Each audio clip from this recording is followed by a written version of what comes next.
A chronological Bible in 365 episodes. This is episode 31, continuing with Job 40. Verse 6. Then the Lord answered Job out of the whirlwind and said, Now prepare yourself like a man. I will question you, and you shall answer me. Would you indeed annul my judgment? Would you condemn me that you may be justified? Have you an arm like God?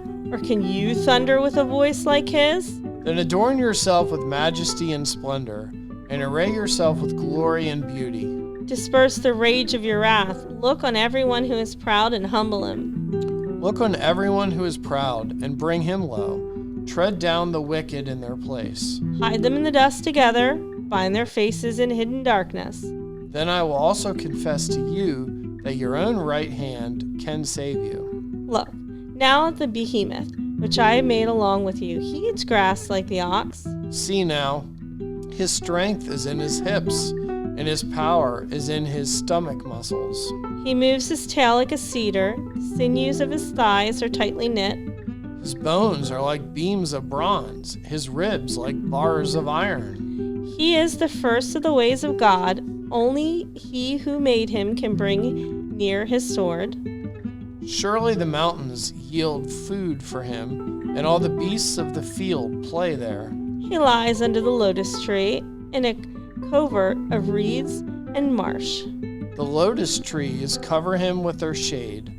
The willows by the brook surround him. Indeed, the river may rage, yet he is not disturbed. He is confident, though the Jordan gushes into his mouth. Though he takes it in his eyes, or one pierces his nose with a snare.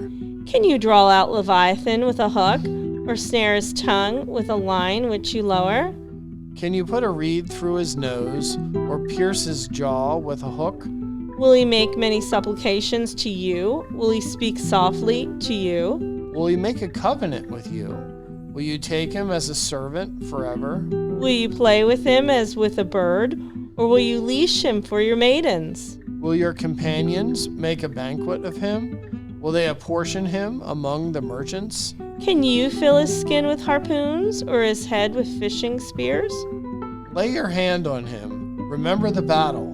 Never do it again. Indeed, any hope of overcoming him is false. Shall no one be overwhelmed at the sight of him? No one is so fierce that he would dare stir him up. Who then is able to stand against me?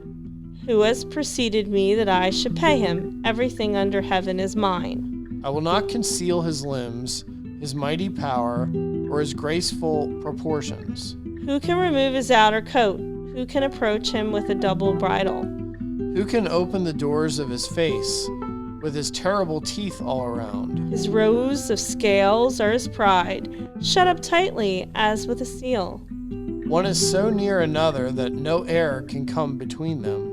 They are joined one to another. They stick together and cannot be parted.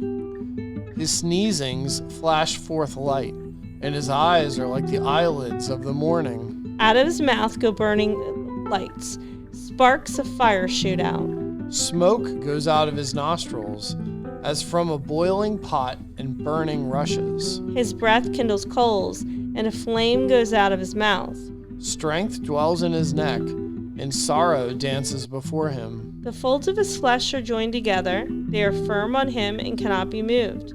His heart is as hard as stone, even as hard as the lower millstone. When he raises himself up, the mighty are afraid. Because of his crashings, they are beside themselves. Though the sword reaches him, it cannot avail, nor does spear, dart, or javelin. He regards iron as a straw, and bronze as rotten wood. The arrow cannot make him flee. Sling stones become like stubble to him. Darts are regarded as straw.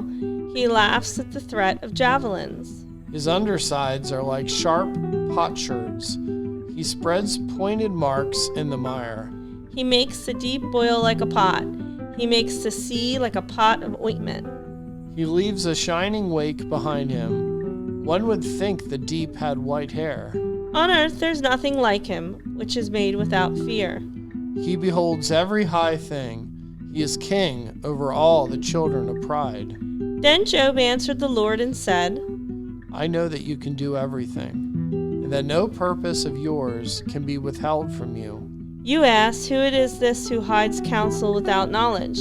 Therefore I have uttered what I did not understand, things too wonderful for me which I did not know. Listen, please, and let me speak. You said, I will question you, and you shall answer me. I have heard of you by the hearing of the ear, but now my eyes see you. Therefore I abhor myself, and repent in dust and ashes. And so it was, after the Lord had spoken these words to Job, that the Lord said to Eliphaz the Temanite, My wrath is aroused against you and your 2 friends, for you have not spoken of me what is right, as my servant Job has. Now therefore take for yourselves 7 bulls and 7 rams, and go to my servant Job, and offer up for yourselves a burnt offering. And my servant Job shall pray for you. For I will accept him, lest I deal with you according to your folly, because you have not spoken of me what is right, and my servant Job has. So Eliphaz the Temanite, and Bildad the Shuhite, and Zophar the Naamanite went and did as the Lord commanded them, for the Lord had accepted Job. And the Lord restored Job's losses when he prayed for his friends. Indeed, the Lord gave Job twice as much as he had before. Then all his brothers and his sisters and all those who had been his acquaintances before came to him and ate food with him in his house, and they consoled him and comforted him for all the adversity that the Lord had brought upon him. Each one gave him a piece of silver and each a ring of gold. Now the Lord blessed the latter days of Job more than his beginning, for he had 14,000 sheep, 6,000 camels, 1,000 yoke of oxen, and 1,000 female donkeys. And he also had 7 sons and 3 daughters.